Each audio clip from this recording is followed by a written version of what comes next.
Hello. We should make a start very quickly. We have very, very limited time, and we have a lot to go through in the next 1 hour. So please take a seat and let us start. I'd like to say thank you for coming. It's the last session in the day, and thanks you for keeping the energy up. We have very passionate speakers that have prepared for this session, and I know it's going to be very interesting. Just before we go into it, I would like to, can you give me the slide? Yeah, I'd like to introduce the speakers very quickly, and it will be a short introduction. My name is Matthew Olota, current president-elect of IOHA, and I'll be moderating this session. I have with me this evening 4 great speakers, and they'll be speaking through different topics about our practice. First, it will be Stephanie, and Stephanie is joining us from ACGIH, and she's the president of the International Society for Respiratory Protection as well. She was going to be talking about the science behind our practice. Okay. Go for it. Yeah. All right. I am Stephanie Lynch, and I am going to be speaking on the science behind our practice. Stephanie, one sec. Go back. Oh, go back. Thank you. If you can quickly scan that QR code if you want details of people's bio so that you can know more about the speakers. 3 seconds. I'm moving so swiftly. Thank you very much. Okay, now we're moving along. Okay, so I am going to be talking about the science behind our practice, and I'm going to try to give a quick little rundown on how that relates to social sustainability and also give a little bit of background on social sustainability. So believe it or not, when we set standards, we're helping to, thank you, we're helping to provide a certain amount of equity in how people are having to perform their work, right? Because if we have these health-based and science-based limits for exposure, then that's contributing meaningfully to what people get exposed to at work when people then follow those so that they are able to have better lives at home, right? If we set meaningful health-based limits and then you apply those in the workplace, then theoretically you should be sending home healthy workers who are able to maximize their time at home, which is what we want, right? We want people to have a really good balance of their work life and their home life. So social sustainability within an occupational context is going to ensure that workers are coming home, they're coming to work and they're going home safe and healthy. They're going to be treated fairly and with respect. They're going to be provided with that equitable access both to their opportunities and to the protections, right? That's what we're talking about, where we're setting these health-based limits. And we want to make sure that they are supported in their roles of the broader community, both in their, their families and in their communities just at home. So these are some of the key pillars as it relates to, occupational hygiene, industrial hygiene, but specifically with, setting standards. When we have these, those are contributing to preventative health measures. They're going to help protect the vulnerable when they're applied correctly. I know that we see a lot where you might have, for instance, in the United States, we have the Occupational Safety and Health Administration.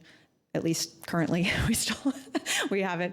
And we do see, though, where organizations that are supposed to follow maybe don't when they're using things like migrant workers or temporary employees. We see a lot of variability in how those standards are applied. And you would hope that if you, increase both the knowledge of the employers and the employees, that you can help have those limitations and worker protections provided more equitably. So that's something that we hope to do.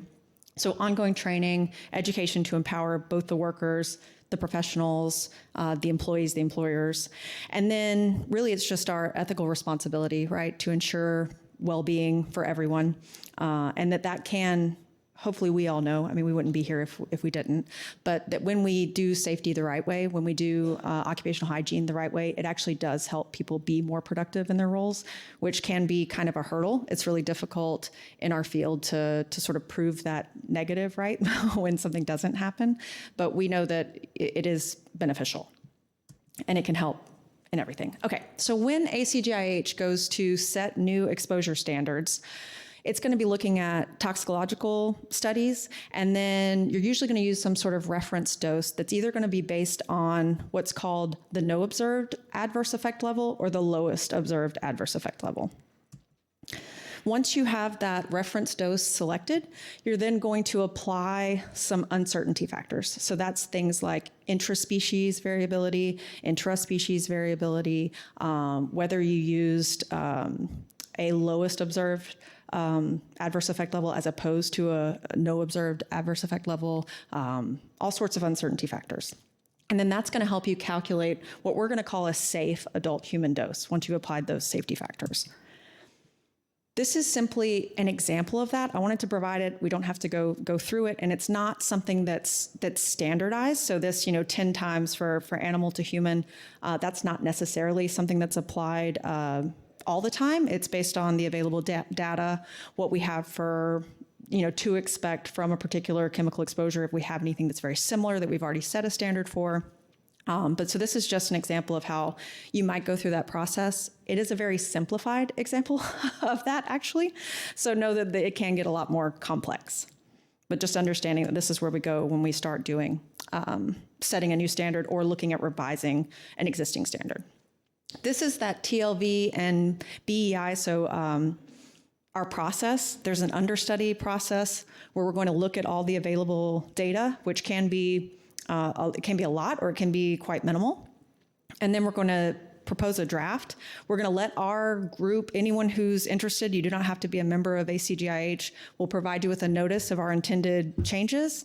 And we welcome any sort of public comment or how you might want to contribute meaningfully to that process. You can contribute to any stage of the process and not even be a member of ACGIH. We really do, as part of considering these meaningful and relevant standards, we want to make sure that everyone has a seat at the table. So really globally coming and trying to say what is best for your group and why, or where you have expertise. Anyone is allowed to participate in that process. You don't even have to be a member. And then if everything goes well through public comment, then we adopt that new standard or proposed standard.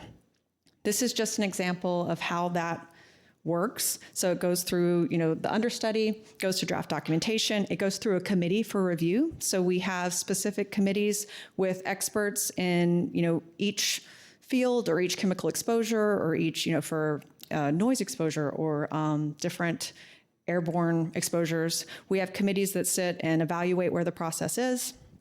It goes to the committee and the board for approval. And then we did the notice of intended change.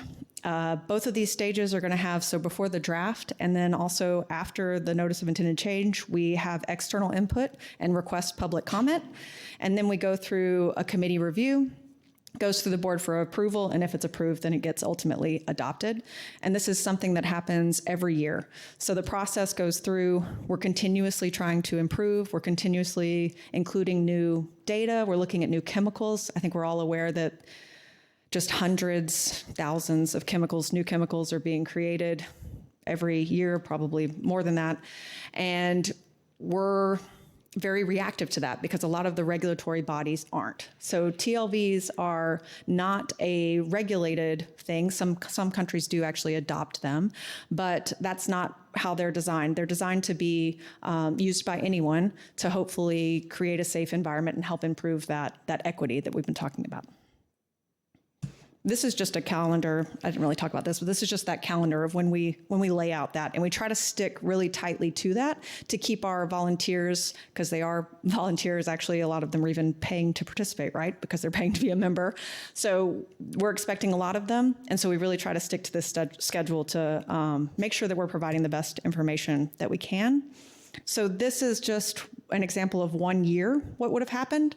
The notice of intended changes, everything that we were able to get to that stage in the process for that year. And then the ones on the right are the ones that we actually adopted for that year. So you can see that ACGIH is really getting a lot done with what is a pretty minimal group. And I would really encourage you to consider contributing, especially if you have an area of expertise. I mean, we have toxicologists, we have medical doctors, we have, everything you can think of who are trying to contribute meaningfully to this this aspect of having TLVs and BEIs that are health-based, science-based, and protective, and that can be used by anyone. This is just an example of one of the educational materials that we're able to put out.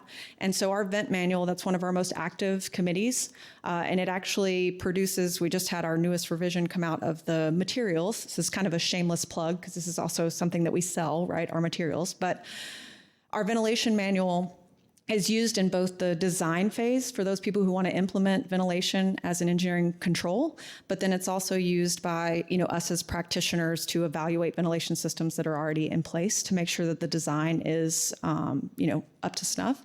So useful for both the practitioners and then also people designing on that back end. These are some of our other new publications. And so again, this is how we help fund our process, but it's also how we hope that we're able to educate the broader community, providing these resources. We offer classes. So that's just something that we're doing to hopefully increase accessibility to this information. And so again, I'm Stephanie Lynch, and I tried to keep that as short and sweet as possible so to allow time for other speakers. And I guess we'll maybe try questions at the end, right? Yes, perfect. Excellent. A round of applause. You did so well with time. Thank you very much. And thanks again for reminding us that the ACGIH process for TLV is not just, it's done in a very structured manner with a lot of input from very dedicated people. Thank you very much. Next, we have, can you give me the slide? Yeah, next we have Guillaume Lepelet. I'm not even calling him well. I'm sorry about that. And he'll be talking to us about the evolving role of occupational hygienists in the heavy industry. He's from the Canadian Registration Board of Occupational Hygienists in Canada and is the current chief examiner. Thank you very much for joining us. Thank you. Thank you so much for being here on this Friday afternoon. So, when I talk about our role as hygienists, I think people, who do this role are very caring people, and it's important that we care about the worker. And when I talk to my student, I say, what's the best way to control exposure in a workplace? And especially because I come from the heavy industry, I said, what's the best way to control the exposure? And people will say, it's about ventilation, it's about engineering control, administrative control. But the best way to control exposure in a factory or in a big industry is to have an hygienist on staff. And it's been proven, if you have an hygienist in your staff, you will reduce exposure of your worker. So that's why I keep talking about this role as super important. And we've seen over the last few years, lots of action in terms of exposure, in terms of class action lawsuit, in terms of exposure to silica over many years. We've seen also a new type of class action lawsuit about well-being, Rio Tinto, BHP, talc, coal worker, and we've talked about that. So there's some programs that are being disappeared, but everything is now getting more and more attention in the news and in the media, and it could cost, lots of money to some of those businesses that are dealing with that. In terms of occupational cancer, I just wanted to give like a broad perspective that in Canada, 15% of the lung cancer in mining are 15% of all lung cancer in Canada are due to workplace exposure in mining. So that's a lot of cases that we're dealing with. Canada, right now, we're 40 million people. It's like the size of the city of Osaka, just to compare, And there's only right now 300 registered occupational hygienists, that can do the work to reduce those type of cancer. 20% of the male lung cancer and 3.4 female are linked to mining exposure, exposure to diesel, exhaust, silica, dust, radon, arsenic, noise. There's also, on a global perspective, some studies that show that 2 to 8% of all cancer are linked to any kind of occupational exposure. The role of the person, and this is just like very broad, and what I wanted to show during this presentation is try to create that role in your industry, in your country, because the role of the industrial hygienist or occupational hygienist, depending on how you call it, it's to study, evaluate, and control, report some also to management, to the employee, the investigation, the conclusion, suggests also change to the work environment. And this is a very important one, because sometimes we think we're just there to measure the exposure, but I think the real value of a good experienced industrial hygienist is to propose changes to management and make improvement. And this takes time and experience. To provide information to the worker, to the manager on the different hazard. Also, teaching is important. I do it sometimes part-time. I'm involved in different associations. So it's important for us to give back and being able to bring more people to this profession, because right now in Canada, we see a decline. Some programs are already closing, and there's a lot of roles open for new people to join this profession. But the young people don't know about it, and actually they don't actually register in those programs. And this is what I tell my students when I'm there. You need to be able to master science, data, but what's important is sometimes the soft skills, and this takes time, and you need to be able to communicate, to have that critical thinking, the interpersonal. You need to be able to talk to worker, you need to be able to talk to management, listening, detail-oriented. So there's a list there. I won't go through it, but you need, as a person, as an industrial hygienist, to be able to master a set of skills, and sometimes it takes time, or you're not teaching those skills at university or through those programs. So communication and be able to interact with worker and management is very, very important. You need to be able to sell your project to management. You'll be able to come with a good proposal. You'll be able to come and passionate and say, this will make an impact. So it's not easy to go in a board of director and say, we're going to invest, and the result, you will see them in 10 or 20 years, because usually management want to see the result right away. But if we reduce exposure, we're going to save lives over the long term. And during those last few days, what we've seen, is what's the future for the industrial hygiene and industrial hygienists. We talked a lot about big data and AI, sensor and monitoring. That this is strong, but it's going to be more and more. People want to measure. People want to know right away. Use your phone, your app. Unfortunately, there was a good product on the market to measure about heat stress, and this company just went bankrupt in the last few months, and we were using this technology at the company I'm working with. So there's market, to continue, because heat stress is a huge aspect. You need to look also beyond the industrial focus, public health, the impact in the community, leading indicator, integration with other discipline. I've seen so many times hygiene working in a silo. We need to communicate and work with everybody, because sometimes we think, we know the answer, we know the data, and people is going to follow what I have to say as a recommendation. But no, you need to work, as a team. There's an aging workforce. I said about recruitment, diversity, it's very difficult. We need to be able to work on prevention, not only on measurement. Talk about the global health promotion as well. CDC,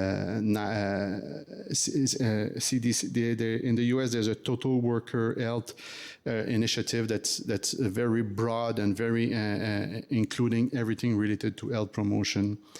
And in a global setup like we are, this week, sharing best practice, harmonizing standard is very important. In Canada, I just wanted to talk, because I'm very involved in this process, about the certification to become an hygienist. It's a two-part. So the first part is a written examination. It's a full day. So there's a half day of multiple choice questions. It's 130 questions. And there's also an essay part where the candidates are presented 5 questions, and they need to go and write about those questions. And once you've passed the written part, you have the oral part. So there's a committee of three examiner that will sit with the candidate for an hour and a half, and go through another set of questions. Usually it's 5 or 6 questions, and we will assess, the technical knowledge and also the way the person thinks and can communicate the conclusion. It's not an exam where you need to have the answer on a TLV or a ventilation, but you need to be able to demonstrate, the way you're doing that. So it's a 2-part. Some in the US it's a little bit different. I think it's a one-day multiple choice.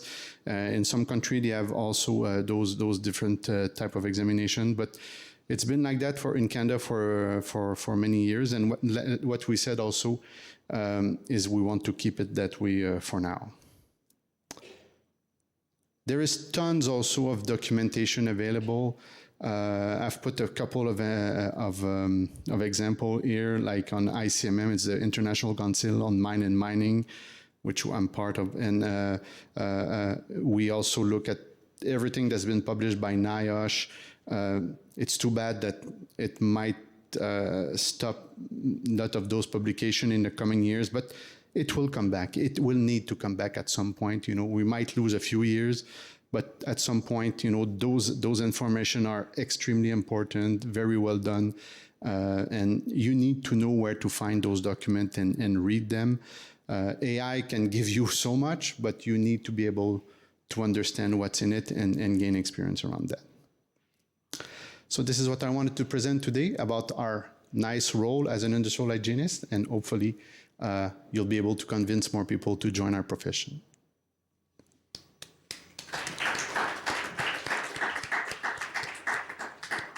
Thank you very much. That was a very nice one. After the standards, we have standards to protect people. Then we need the right knowledge, the right skill set to use the data properly to protect people. So thank you very much for sharing your thoughts. The speakers are doing very well with time. That's good. So let's welcome the next speaker. Yeah, that's you. Can you give the slide? All right. Good afternoon, everyone.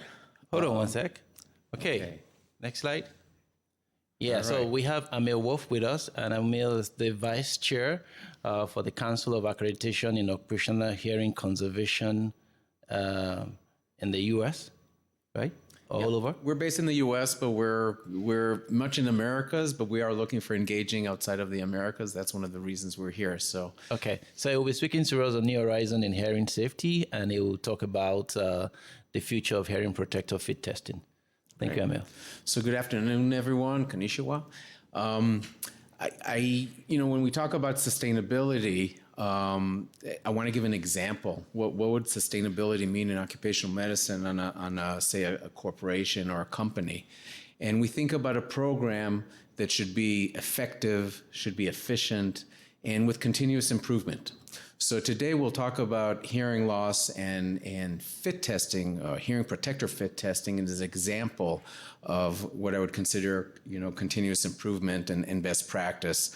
We'll have a very quickly, talk about, I think most of us here do understand that there's a great burden of disease globally regarding hearing loss, including noise-induced hearing loss, ototoxicity, chemical-induced hearing loss. It's not all work-related, but there's a significant amount of burden that's related to work, and that's what, hearing protection programs are addressing. And then if we have time, we can talk about some questions, have some discussion about hearing protector fit testing, but also you're welcome to stop by the KEOC booth. The IOHA booth is B297, and Cindy Lemek is our executive director for KEOC, so she's here also, would be happy to speak with you. So going quickly, in terms of the burden of disease, I'm giving an example here of the US, and the reason I'm giving an example of the United States is that we see noise-induced hearing loss, occupational-related hearing loss is still a significant issue.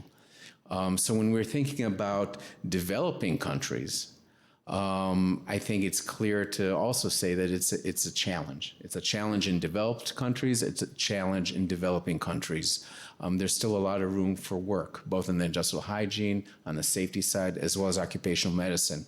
Why is hearing loss an issue? So just to remind ourselves, it's direct treatment costs for people who have hearing loss, as well as indirect costs and risk. There's a decrease in mission and workplace performance. There are safety issues related to it.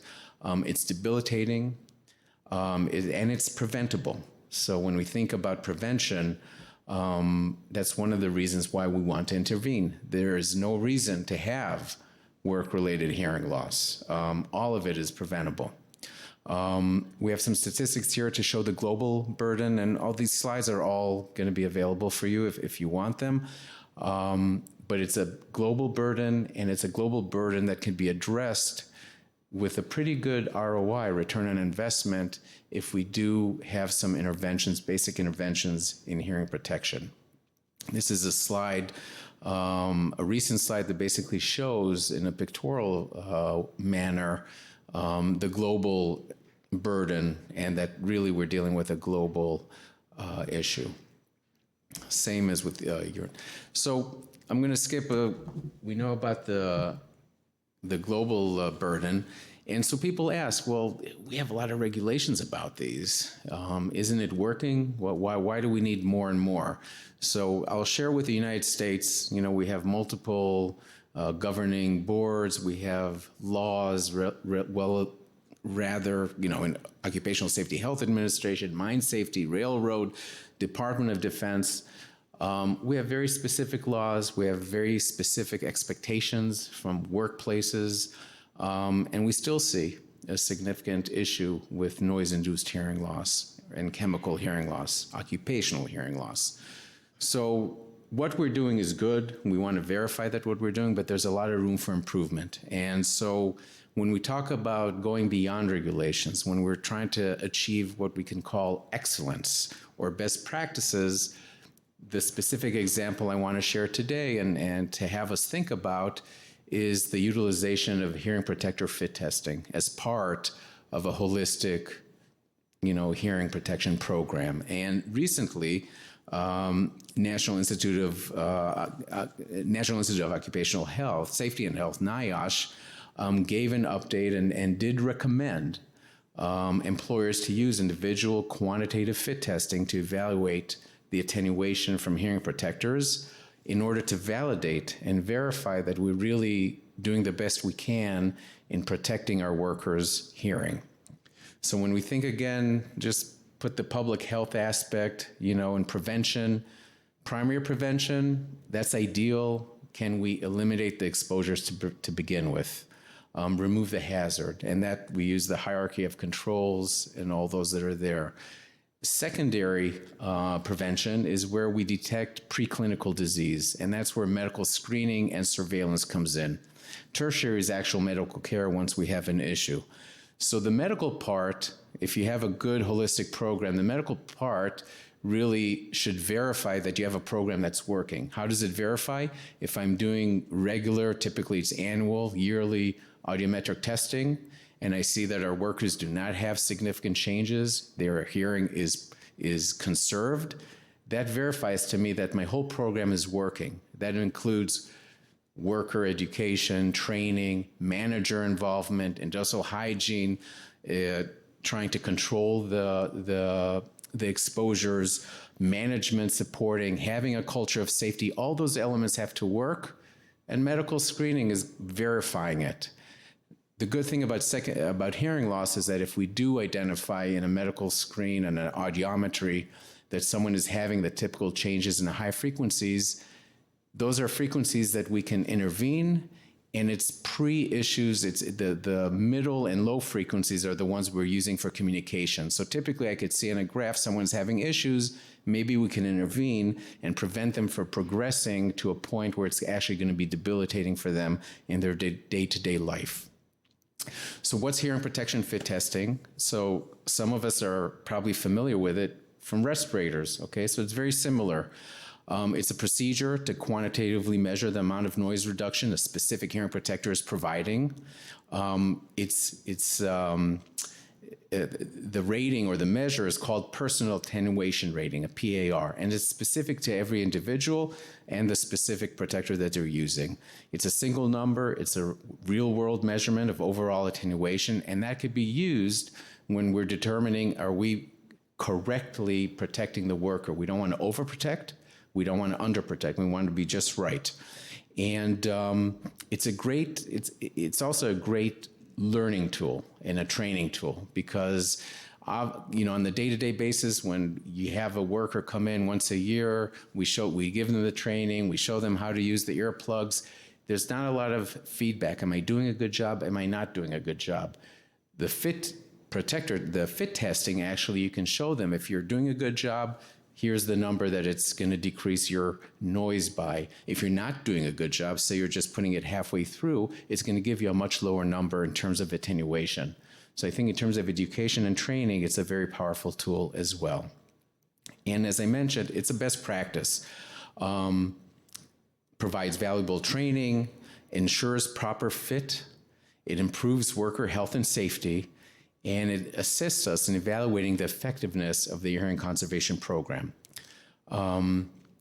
We have a few minutes. I'll just be real quick here. Typically, we're familiar with the NRR or the SNR, which is the noise reduction ratio that comes with most hearing protectors, typically earbuds or even over-the-ear headphones. And because those are, how do they calculate them? They calculate them in an ideal laboratory type environment.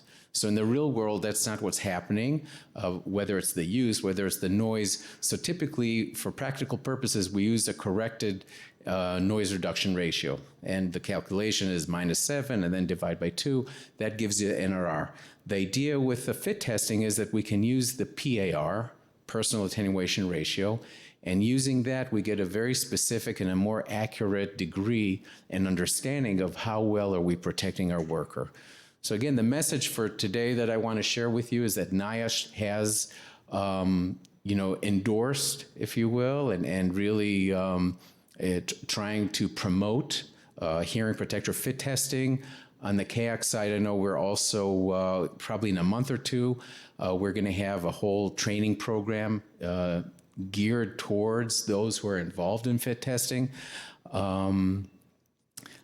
I mentioned already how we use it, and typically we want to get to a point where we're protecting the worker to somewhere between 70 and 85 dBA. So not overprotect and not underprotect. There are different. We're not espousing any specific type of hearing protector fit testing. There are different things at the market. Primarily, there are some that are objective, some are subjective. But all of those can be used. It's just important, though, that if you are using it, that whoever's doing it, you want to make sure that they're qualified, both from their understanding of what they're trying to achieve, that they understand the machinery, that it's calibrated, all the things that we're familiar with from general industrial hygiene. So in summary, hearing loss as a work-related hearing loss is still a significant global challenge.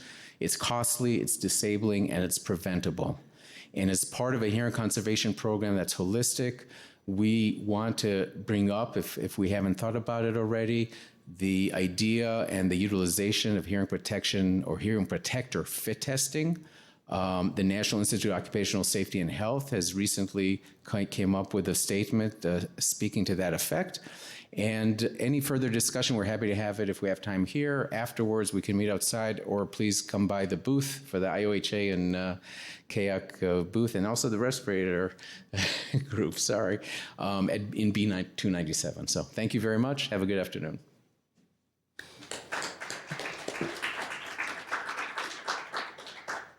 Yeah, great work, Hamil. I think I like the way everything is lining up. We've talked about standard, people that implement the standards, the guys in the field doing the evaluation and passing them over for medical surveillance, and the role hearing fit test plays as well. Thank you very much. Last, which I think is going to tie everything together, we have Mahashi. Mahashi is, who moves the slide? I need to see this. Slide, Matthew. I need you to move that slide for me. Mahashi, move the slide for me, if you don't mind. All right. This one, yeah. Next one. Next, one more slide. You want me to move? Yeah. Okay. Okay, Mahashi is going to be talking to us about addressing occupational hygiene priorities globally. Mahashi is a past president of IOHA, and thank you very much for joining us. Thank you. This subject, Samantha and I discussed about this expo here about 2 years ago. We already had discussion about the priorities. One segment which we have not talked about in terms of priority, I'm going to focus on this, and this has been my pet project. If I have to ask you, what is your confidence level globally about the number of exposure assessment monitoring results that we have? Are these 90% reliable, 50% reliable, 40% reliable? Any guess? Based on our visit to more than 500 workplaces, more than 10,000 data sets that we have seen, more than 50% of exposure monitoring results are not indicative of true exposure. Now, what is at stake? And that's the reason this has been a pet project. Now, we have discussed about the global challenges, 2.3 million lives are lost, etc. So I will not spend time on that. Only thing I would like to talk about is this occupational illnesses in context of COVID-19. Think about 4 million lives were lost because of COVID in 2 years. And every year, 2 million lives are lost because of occupational illnesses. Now relate to this. Does it mean that every 2 years, number of lives lost because of occupational illnesses is same as COVID? And what is the degree of attention that we are giving to occupational illness? For the right reason, we did need attention to COVID. So that's the only thing I would like to emphasize. Other parts we already have discussed in other. This part has been discussed, so I'm going to skip and go to the main area. So this is how the Masters in Industrial Hygiene program has started about 25 years ago in India in terms of building capability in occupational hygiene. This is what I would like to talk about. And why is it important? The decision that we make about what is the exposure level, that also decides whether we give a respirator or not. Imagine now, if you make a decision based on 2 samples collected during welding fumes for hexavalent chromium exposure and decide not to give respirator to the operator, to the welder. What does it mean in terms of health to the working person? And that's the reason this subject is the most important. And I talk about business ethics. Yesterday I had a session, and I said that while collecting industrial hygiene sample, if business ethics is violated, potentially someone may be losing their life. In accounting, if you do the malpractices, you may be losing $1 million or more. And therefore, integrity and ethics are so critical. And what are the elements in terms of quality assurance? Reliability, reproducibility, and representativeness. If these 3 messages we can convey to the IH communities around the world, we will be doing a great job in terms of protecting the workers. Robust analytical methods, there are places where we just do the filter weight before and after, And there are several stories. Because of the time limitations, I will not talk about these things. And even more important, yesterday I was talking in a session, and I'll ask you also. Exposure limit is 1 micrograms per cubic meter. You have 3 results, 0.9, 0.5, and 0.2. Is these results less than the limit? Exposure limit is 1. You have got 3 results, 0.8, 0.5, and 0.2. Are these results less than the limit? Obvious answer is yes. But when you do the statistical analysis, this number will come out to be significantly more than the exposure limit. And that is the reason it's very important to do stat analysis. Ask yourself, all the reports that you have seen around the world, how many places we really do the stat analysis of the data? Less than 10% possibly. Now, what I would like to give the option, viable option, is exposure profiling for the decision makings. And hopefully I have some slides on that. So this is a statistical analysis of the data. I'm sure BDA, you have heard about this, and I'm going to show you a slide that talks about where these tools are available. So what is reproducible? Definitely not less than 3 samples for each similar exposure group.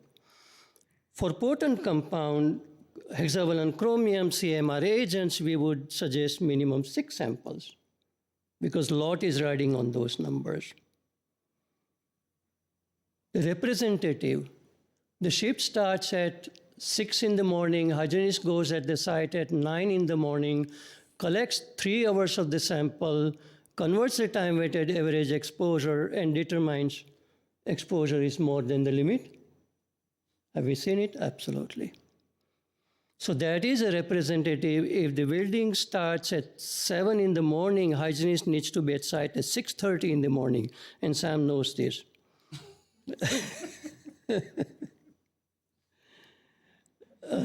Yeah, from 5 a.m. to 6 a.m. sometime. So these are the resources. If you go through AIH's exposure decision registry, that is the best tool, freely available to you. You can go through that, and in the process, you will be able to learn about statistical analysis and other aspects. European standard EN 689 has been one of the best in terms of providing the guidance on how do we ensure the quality of the data that we collect. AIHA and BOHS also has published recently the principle of good practices for from AIHA on exposure monitoring. That is also an excellent tool, and some of the corporations and companies and occupational hygienists might want to take a guidance from that and include that as a part of your the corporate requirements. This is another area I have been working on. We have in our own organization more than 10,000 data sets. Now let me ask some corporations who are represented here. Name the corporation and they have got more than 50,000 sampling data sets across their 30, 40, or 100 sites. And I will ask, have we ever analyzed this data to find out unit operations, what are the exposures occurring in our organization? So the idea behind exposure profiling is you identify the unit operations, look at the exposure data, do the statistical analysis, and let the global community know that during soldering operation, in 100+ samples that we have collected, lead exposure has never exceeded or even half of the OSHA PEL. Then why do we keep collecting the monitoring for lead? And there is a reason behind that during soldering, the temperature is not high enough for lead to become airborne. On the other hand, when you do the stainless steel welding, for more than 1 hour, electrical arc welding, and if you do not provide local exhaust ventilation, the exposure is going to exceed the exposure limit, there is no need to collect the monitoring, and by collecting the one sample, say that this result is less than the limit.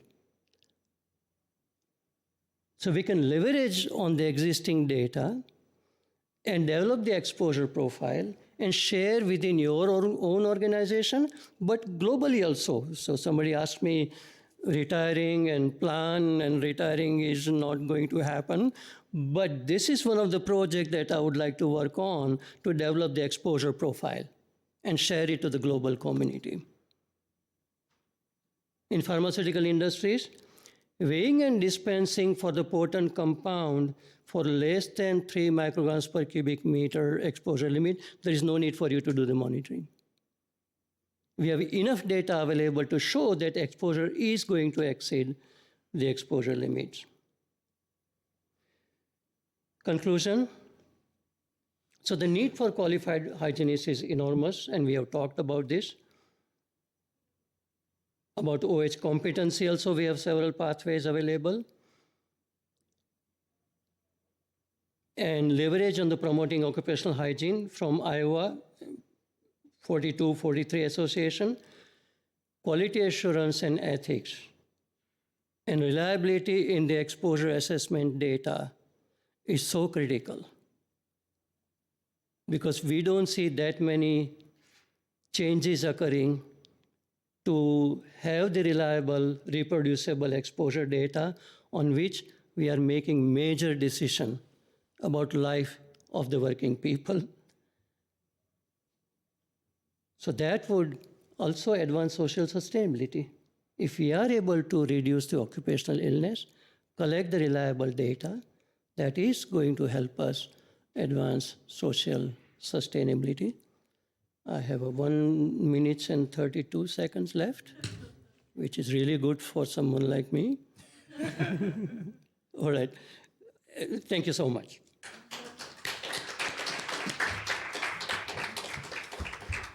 A round of applause for our speakers again. I think they did a fabulous job keeping to time. Thank you very much. Yeah, so we started with setting standards, having hygienists, and we say industrial hygienists, we reduce exposure, we save life and save money, right? Great job. And so we talked about herring conservation as well and how to enhance that process.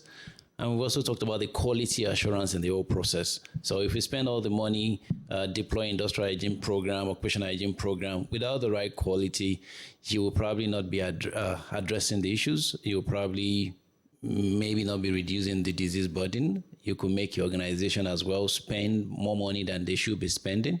So quality is also very important. So we've got 10 minutes for questions, which is really great. Question from anyone? Excellent. I had a question for Amir. In the past, I've heard some people say, I will hear earplugs and hear muffs. What do you think about this practice of putting both together? Is there any efficiency, or how can you calculate the noise reduction ratio if you use both? Is it what's your thought about that? So I think there is.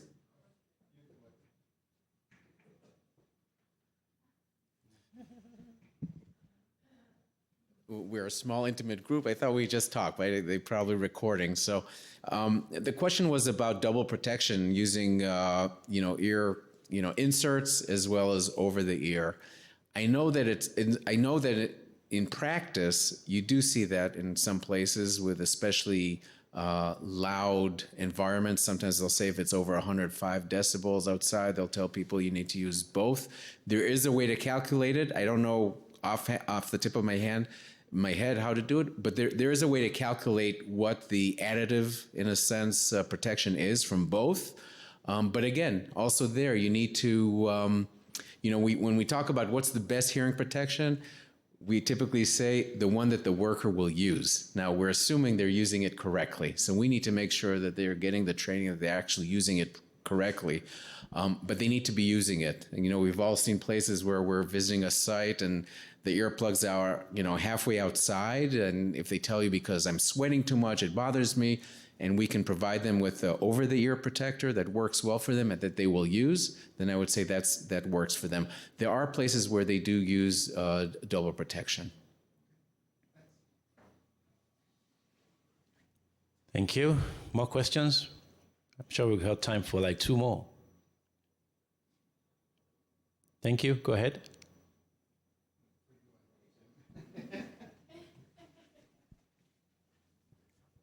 You've talked about fit testing, and the company I work for now, we've implemented fit testing in all our facility. But Wonderful. I don't know. Over the year, there's been study showing an improvement in terms of reducing hearing loss with quantitative fit testing. Is it proven that over the year we'll see a benefit, or we're still dealing with PPE and we know it's the last line of defense and it's not as much effect, if you're doing fit testing or not fit testing? So it's definitely the least, it's still PPE, right? So it's in terms of the hierarchy of control, it's the last one we want to rely on. I think I don't know of studies that have shown, yes, if you're using fit testing, that it's this much improvement in your program. I think that we need more data about that in terms of internal control. Most companies that I'm familiar with are not using it. But I think over the years, so if your company implemented it, say a year or two ago, we need to study it over a number of years. It's not going to be an immediate impact because most hearing loss is going to take a few years for that to really assess. But we do know that, it helps the training. It helps the worker understand what they're doing. So in terms of the effectiveness, it should be there. I have not seen actual studies that show if you use fit testing or if you don't, comparing the two kind of case control. I think, I would expect that we're going to have that probably 5 years down the road. Mm-hmm. Okay, quick question for Stephanie. Yeah. I know the review process for the TLVs, some have not been reviewed for maybe a long time ago. How do you select which one comes first for review? It's kind of a multi-level consideration thing. So it's based on who's available to review, and then it's also based on like whether we've seen a lot of drive from industry. So if industry seems to be really concerned with that particular exposure, so does that kind of make sense? It's if you're getting enough interest from the general public, which for us would be our industry leaders, and then whether you have the resources to then address it. So obviously there are things that can ultimately, regrettably, fall through the cracks, right? Because we don't actually have the experts to dive into it. We are more reactive than OSHA, I'll tell you. I'll tell you that. Not that should be the goal, but. Yeah, thank you very much. I should know that. Yeah. We still have time for questions, yes?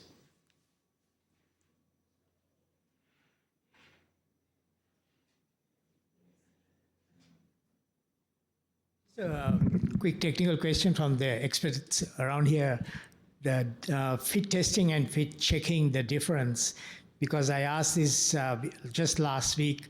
We had a decision in the courts in Sydney, Australia, where a regulatory inspector had issued a notice to a large healthcare sector to do compulsory fit testing of their entire workforce that uses respiratory protection, which would have cost them millions of dollars.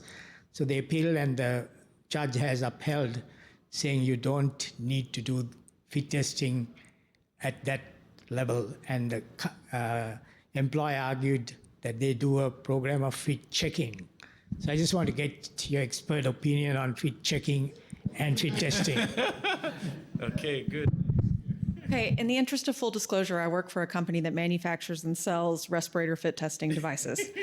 So I'm obviously very biased. However, that is actually an issue we face even just more generally globally. So Germany even recently updated their standard to almost equate respirator fit testing with a fit check.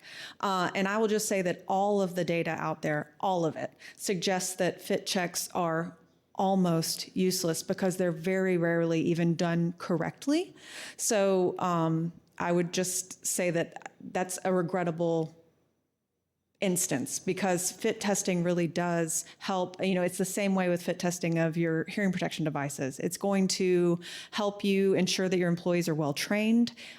It's going to offer the employee more security in the protection it's providing them. They're going to have like an actual number that they know that they're achieving a level of protection. I think that's very comforting to a lot of employees, whether it's noise exposure or airborne exposure. So anyway.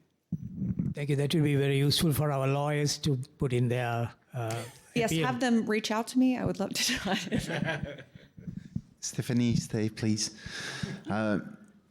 For me, it's about the notice at page 1 of the TLV booklet that only competent person should be using these data.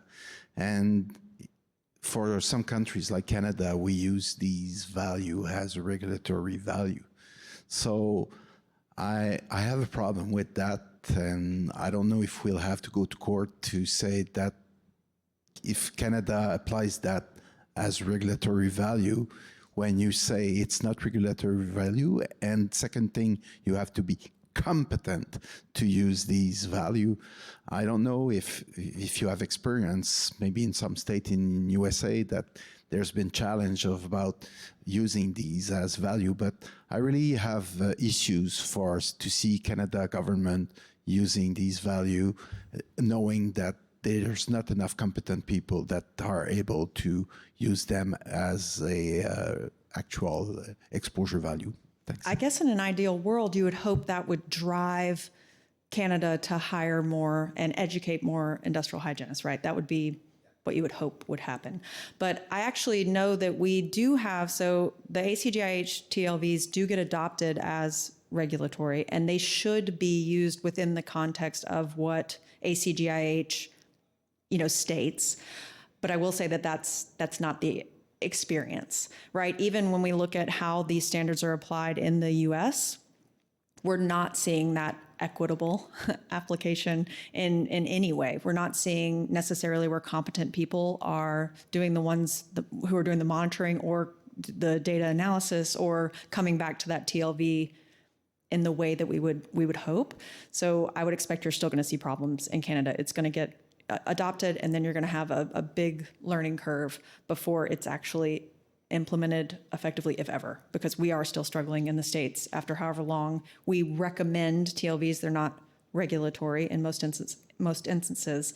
And even then, we can't even get people to apply OSHA permissible exposure limits that are terribly outdated and not especially protective, right? So that's not a very helpful answer, is it? We need to close in 2 minutes, but I have one question for Mahashi and Gilep. In the era of AI modeling, and the example you gave about quality, you need to be on site before exposure starts. People do modeling and do different things. How do we ensure the new generation still, practice the way you want the practice done? If you decide to do the monitoring, AI is not going to help you. The reason being, there is no way AI can decide the flow rate, what is actual. More importantly, for one thing I forgot to mention is, hygienist has to be on the shop floor to look at the task, activity, operation, where the exposure is coming from, as a part of collecting sample. That has been a major gap. You have results, but you don't know where the exposure is coming from because the person never went to the shop floor. There was a situation where another party told us, you sit in a canteen conference room, bring all the operator to the canteen, give them the sampling devices, let them collect the sample. At the end of the day, collect the samples. So you can collect 50 samples in a day. And we said no more than 6 to 7 samples in a day. Therefore, short answer, I don't think AI will be able to help. Because activity description, where the exposure is coming from, these are so much variable, and that's one of the reasons. And plus, so much is riding on this number. Yeah. So the other part of the question is, how do we ensure that is incorporated into the certification process to ensure that people understand the limitation of modeling and AI use? Yeah, and I just want to add a quick comment on the use of AI with data. And right now, the company I'm working with, we have thousands and thousands of data over the last 50 years, thousands, if not millions, I don't know. And those are in one system that probably a lot of you know, because there's only one system on the market right now that, try to manage those data. I won't mention the name, but you can come and ask me. But there's so many missed, errors in this database. So many. So I would hope at one day, AI would help us to take a look at those big data sets and help to clean it or to understand it better. I'm not sure if it will come one day, but that's one thing for sure. When you have millions of data, how can you, do a good statistical assessment and a good decision assessment? And I think AI one day will help us to do that, but it's not there. And right now in the certification process, I'm not sure there's any question about AI. We're just starting to use a little bit the tools. I like to ask the different AI tool that everybody knows about, ChatGPT or Copilot. I ask them question from the hygiene, some question on hygiene, and sometimes I get very wrong answer about, yes, you can use respiratory protection to protect you against carbon monoxide, which is not true. So it's like, so you have to be careful with those tools because they don't give all the answer right. So. Excellent. I think we've done a great job with this 1 hour. Thank you very much to all the participants and to our speakers. Thank you to the technical crew as well. A round of applause for everybody. So let's continue the conversation out of here. We need to have quality hygienists. We need to grow them properly and apply all the knowledge to protect people. Thanks, everyone.